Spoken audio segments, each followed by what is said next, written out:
All right. Well, thanks guys for watching this. This is Brendan Whitford, and Brian Groves. we co-wrote and directed and shot and edited and Pretty much everything you think of. 1,000 lunches later, this whole film. And we want to talk to you guys a little bit about it and what our idea was behind it. As we go along, we're kind of play some stuff from the film and kind of just talk about it as we go. Yep. So let's go ahead and get started. All right.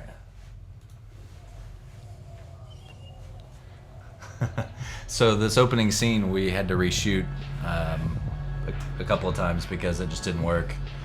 And initially we wanted the car coming up and the lights overblowing the camera, and it just didn't work. So we went with the drone shot.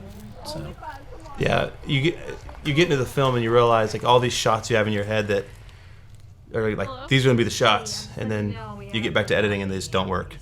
yeah. So in this scene here, she's talking to her mom. We actually had to film 2 different times, Which we learned. We learned not to do that again. Yeah, that was awful. But I guess a real good note here is like with our actors, like we knew that we were having students. We didn't know if they were gonna be good actors or not. We lucked out. We got some solid actors, some solid students, and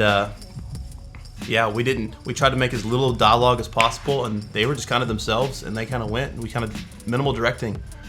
But yeah, for this scene, our whole idea was to have this walk-in scene and everything kind of branch off of that, and it kind of just evolved from there.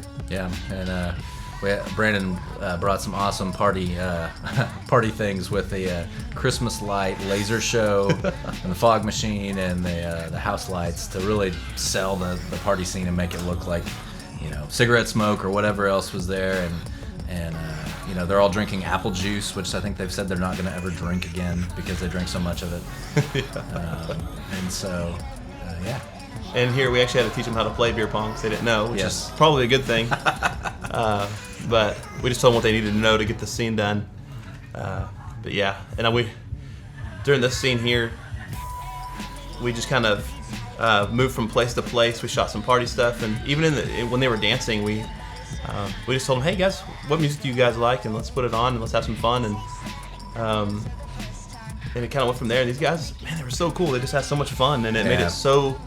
Sold it so well. Yeah, they exceeded I had no clue what we were going to get, and they completely exceeded any expectations that I had, and completely sold the entire film.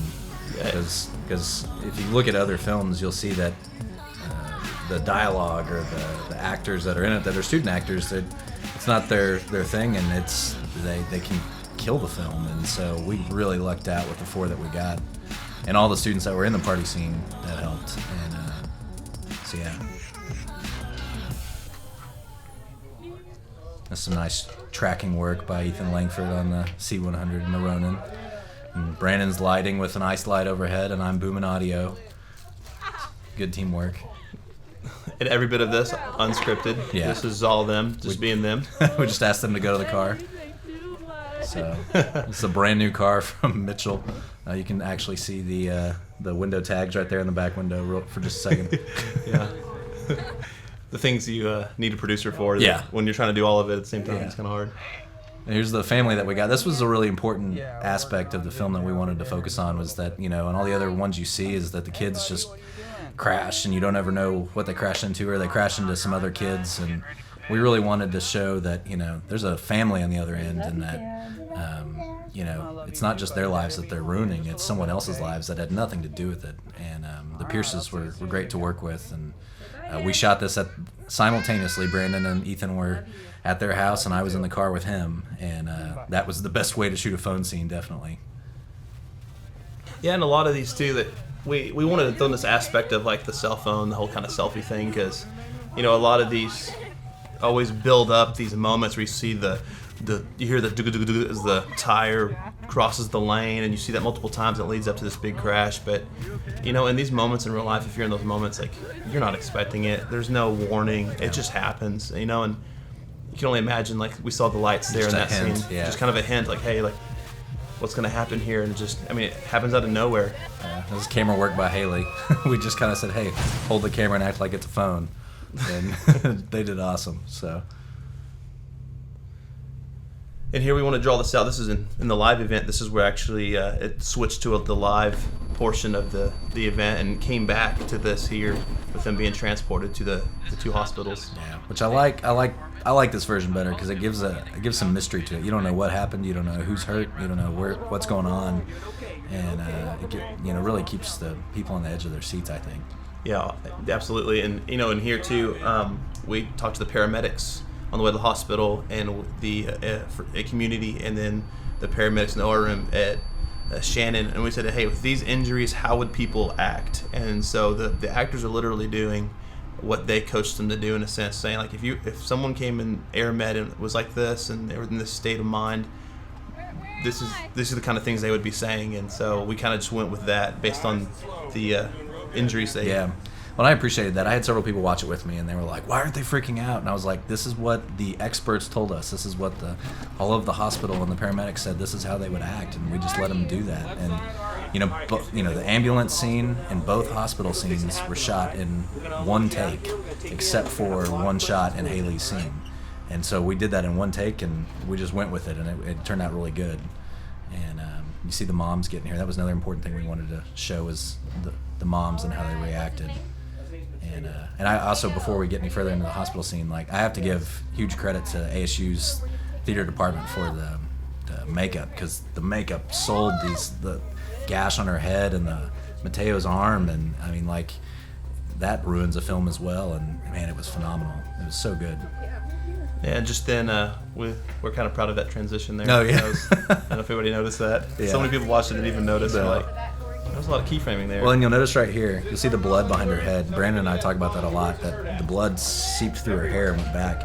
It was just looked so realistic, and it was all over the nurses, and it was just, I mean, we didn't plan for that. We didn't know it was going to happen, and did it help sell the scene though.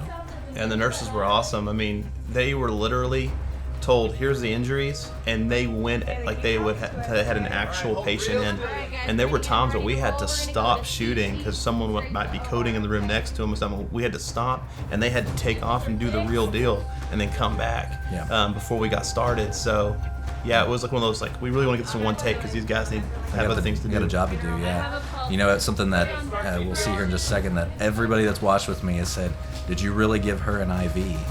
And again, credit to the experts that made it look like she has a real IV and is getting that stuff. I mean, it's really good stuff.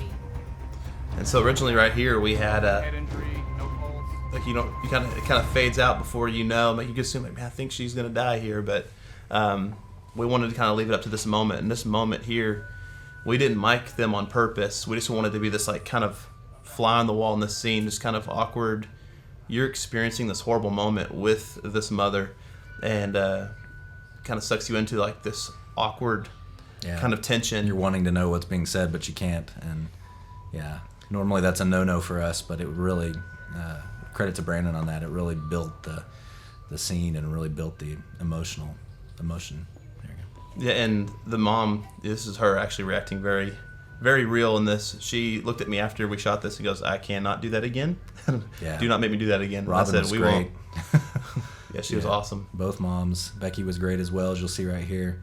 Both moms. And, when you see your child, even if it's fake, it still gets you. And both of them, we didn't even have to coach them. They instantly were crying and just really having a hard time with it. And so they were fantastic. Yeah, as soon as Mateo got in the building, he was on the stretcher and everything.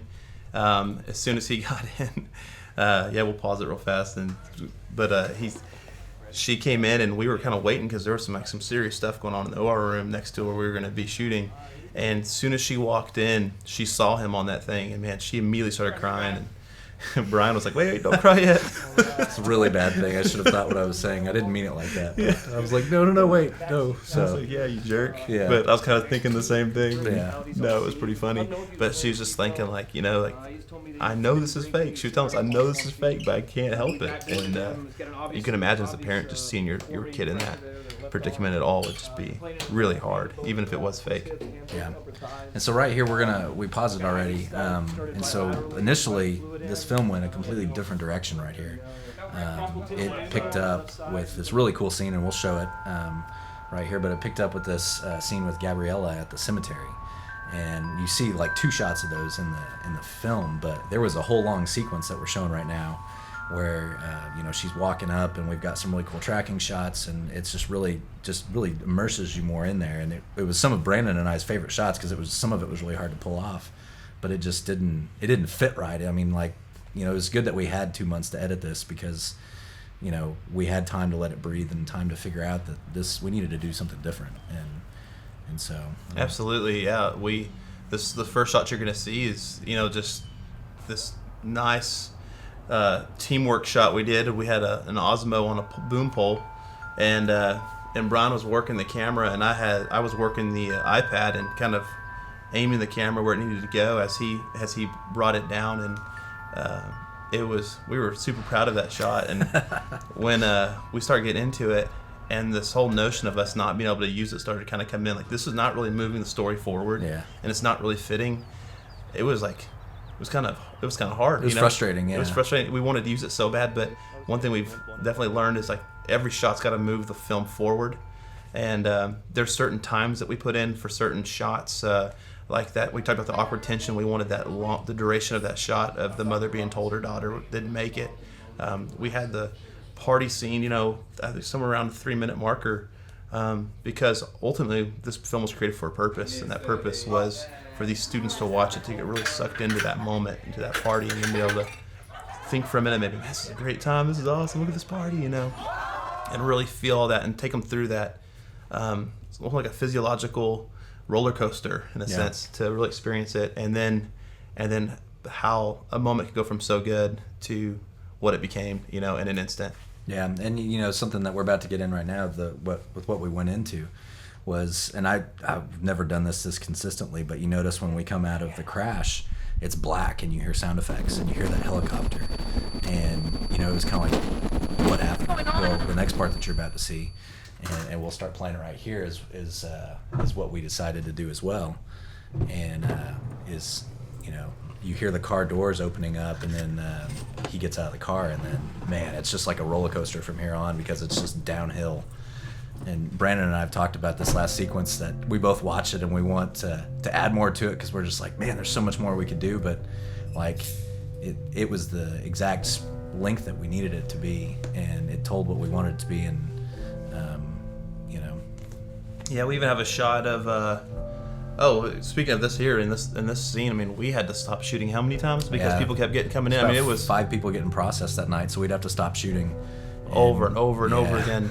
It was crazy. We're getting locked up in these random little places, but yeah, it's like, that consequences, that word that's on the wall. I mean, in any situation, you have an idea of what shots you want to get, but then you get into it and you're like, oh, wait, here's a really good shot here, and you got to be willing to change and shift, and be able to capture what's there. Well, and we didn't location scout anything, so it was just whatever we went to, we went with. And this is another great thing by Brandon. He saw the phone and was like, man, hey, can you call your mom? And then Emmanuel was like, can we do it in Spanish? And we were like, yes. And he was like, I said, if you talk to your mom, what would you talk to her? She was like, I would talk to her in Spanish. I was like, then that's what you need to do. And I shot it real close up in his face, because I wanted it to be kind of this invasive kind of. It's very uncomfortable. Moment. Yeah. Here's the cemetery scenes we talked about earlier. And this is it. This is what, out of all that scene, this is what made it. 2 scenes. So sad. Yeah. Can't believe one night. We talked about this, that you see on Mateo's arm, that his arm isn't messed up, and I was talking to one student, and they said, well, you don't know how far in the future this is, and I was like, you got it. That was exactly what we were going for. And again, Robin, Haley's mom, doing these scenes, which were super difficult in their room, and here's something that we did not place. This newspaper right here was there, and like the foreshadowing that has right there. Squads look forward, like we just saw it there, and we're like, we got to use it. Yeah, it's perfect. And then here's another example. We shot a whole bunch of footage. I'm gonna pause it right here. Yeah, pause. We're gonna show them that scene too. Yes. So so we also shot this entire sequence of Justin getting out of his car, walking up, and you see Mrs. Pierce behind the window doing dishes, and this was Brandon's idea. and then he goes over to the door. It's pitch black, and the light comes on, and again, it was a cool sequence, and it was really neat, and it built the suspense, but it was too long at the end, and yeah, as you're seeing it now, it was just one long sequence, camera, just kind of moving with what kind of the motion and the things that happened in the scene, and we thought it was kind of a cool, almost a solemn, kind of eerie, kind of shot, but ultimately 3 seconds. I got cut, and that wasn't that because it was bad. Again, most of the time in Brandon and I's job, we have to shoot things and we move on, and we don't get time to like go reshoot things and to like sit and think on things. And with this, we got to think on things, and we got to reshoot a few things, and we got to say, okay, let's do this again a different way, and let's do it from this angle, or let's have them do this, and so. This finished product is exactly what we wanted, and is exactly. I don't think it's what we envisioned at the beginning. I think it's much more and much greater than what we envisioned. But this is exactly what we wanted with the finished product. So yeah, and picking up with the refrigerator scene here, this was just just can't help pull that story together. That God, he's gone. Anything. yeah, and without even really saying it. Yeah, I mean, do it all differently. And Manuel he sold the Now- scene. yeah, he did a good job. All that's left. And the voiceover you're hearing was recorded inside my truck, inside the jail garage, because it was raining outside. Shattered dreams. And Brandon was in the back seat. We had no air on. We're all sweating, and and he was a trooper, man. I mean, he's sitting there and reading those lines out a whole bunch of different times, in different ways, and man, it sold it. I remember hearing one of our 4 actors when they didn't know he was going to speak. And when he did, they said, "Oh my gosh, it just got me." I almost started crying instantly. I didn't know he was going to talk, and and that was all written by Brandon. That was great, Yeah, we that last scene there, I think we knew from the very beginning we wanted that to be the ending shot. Yeah. And we didn't know if it was going to be like the stereotypical cage, that again, we didn't or if know, it was like yeah. a big door, because fortunately. Neither of us have been incarcerated, so we're thinking like, what is it? We have these preconceived notions, And It's either gonna be what we got, or it's gonna be the bars. Yeah, and we're looking at all these gray walls and this bright orange contrast. Yeah. And it was like, oh, these are the perfect colors, Rocking those Crocs. Rocking the orange Crocs. And so, but yeah, we actually contemplated. Leaving the shot open until the door closed, and just masking out the little reflective glasses. We're all in. Yeah, we'll show you the shot, and if you saw the blooper or the behind the scenes things we did, we'll show you right here that whenever Ethan's backing up, you've got me standing there as a marker so that the door doesn't hit Ethan's camera, and Brandon's pulling him back so he didn't run into anything, and so you see all 3 of us in the reflection. And the initial idea was we'll mask that out, and then we came up with the idea of. Let's fade it to black, and let's have that door just ka-goom in the darkness, and like it just drives it home even more. And that brings up another point and I'm gonna shatter some dreams right here. That was a sound effect. The door did not sound that way, and this was probably one of the more intensive sound engineer films that I've done, where I went back and recorded. Gabriella's feet, well, it wasn't her feet. I recorded me walking in the cemetery, so we would get that Leafs walking, and then we did the door, and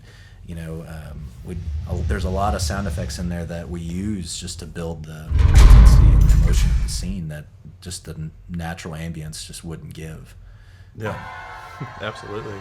Yeah, Brian went back, and he was so cool and so good at being able to think about the gnat sound and things. It was just really cool. Where like maybe on set I would kind of take the lead and direct the people, the scenes that are going on. Brian was always 100% aware of like the details that I was just kind of overlooking a lot, and he'd be like, well, what about this? And I'm like, oh, that's true. Like for instance, the mother at the house talking to her husband on the phone, like those are supposed to be at 2 different times, and he was thinking, he tells me, he goes, hey, I think we need to put her in a different shirt or something. I'm like, oh my gosh, yeah, we do. So I went up and asked her, hey, I need you to change. So and she was great about it. Yeah, super cool about it. The party scene with the kids, man, it was just, that was insane. The crazy thing about that was getting the adults to get out of the way, because because they were like interested in what was going on and trying to peek out the windows, and we're like, guys, we're like shooting. Yeah. So it's fun, but making sure on set that all the details in order, all the actors where they need to be. If there's anybody around, just those little minor details that can ruin something. Yeah. Or make it better. Yeah. Well, and if you look, you're bringing up the background stuff. If you look in the party scenes hard enough, you can see Marshall, who was one of our production people, was standing and holding the laser light thing, and you can pick him off in the backgrounds. And so that was something else we had to kind of shoot and edit around. And it was little things like that. Yeah, one of the things that was really cool about it was the fact that when all the students got in there, I think for every place that we went to, Brian and I had so many conversations over Mexican food, and so many just texts and conversations just constantly, day in, day out. Just building each scene, and then he would send me a shot list, and I would think of a lot of ancillary shots around that to add, and so we compiled together like these massive shot lists for every single scene, and we had to cut some, but we had that to go by. So what was so good was, regardless of how hectic a scene got, we still had a roadmap, and we were able to, okay, how can we get this shot? Do we need this shot? Actually, this would be better. Let's use this instead. And so we had some options when we got back into the editing room to start putting everything together. Yeah.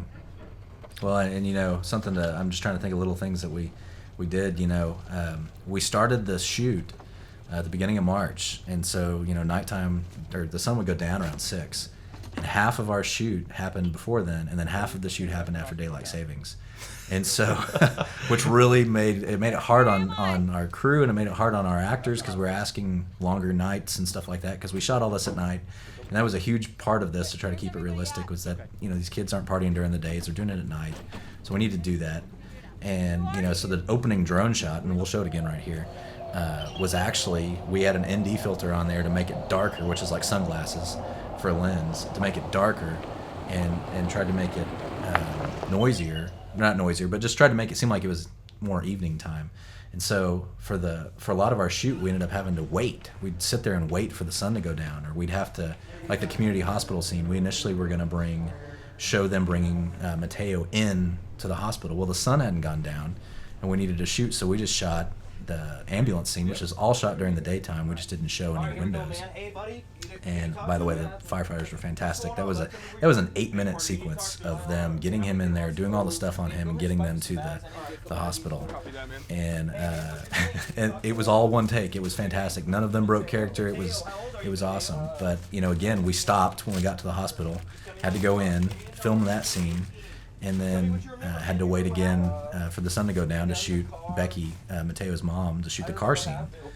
And so, yeah, it pushed everything back a couple hours easy. Well, but the important thing about that, and something we tried to maintain the entire time, was just the continuity of everything, of keeping it, at night, and keeping it looking the same. We didn't want someone to be like, oh man, they shot that during the day. This film sucks. And we were very cautious about that. Like Brandon said, we had a lot of planning, we had a lot of lunches, a lot of texts, and we're watching all these other Shattered Dreams films, trying to figure out what was good, what was not, and what we could do better. And so.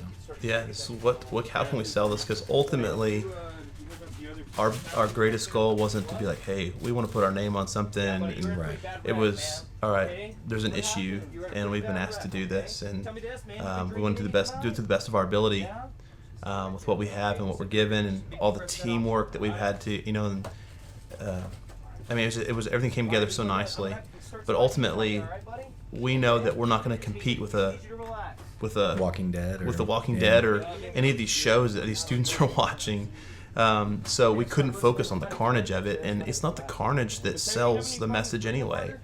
That's just part of the process of what happens. Like, it's the fact, the thing that really hits home, especially, I know as me as a parent and Brian, like, I think with students even too, is, hey, if we can just get them to acknowledge, and the idea that, hey, your decisions have consequences. And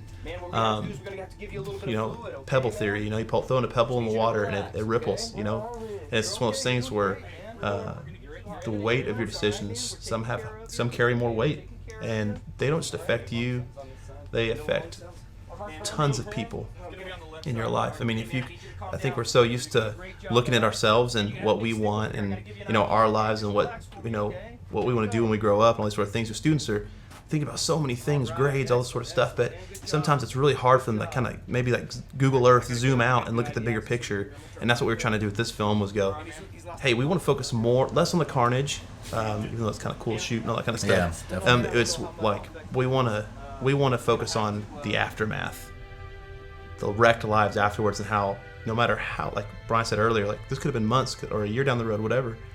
This is Wasn't always this a way. lifetime of consequences for all the people involved. Can't believe one So life it, so that's kind of what we want to get the students to think about. That hey, if you decide to do this, like it may be a great wasn't time, supposed to happen to us. but you're also putting a lot of lives in danger. And there's a lot of people that have invested in you, and there's a lot of people that rely on you, and there's a lot of people in your lives that are going to be forever wrecked because of your decisions if you're not careful. So think about it, Yeah. Think twice. Well, and it's been really neat, since now, today's, 1st of May or May 3rd, and, seeing all of the students that are tweeting and seeing the comments on Facebook and everybody comes up to me and they're like, man, that was such a tearjerker. And I'm like, yeah, that was what we were going for. It's very difficult for us to end this film as sad as it was, because Brandon and I both are very positive people, so to end something like that, but it had to be sad because, like Brandon just said, these people have to know that there's consequences for everything we do.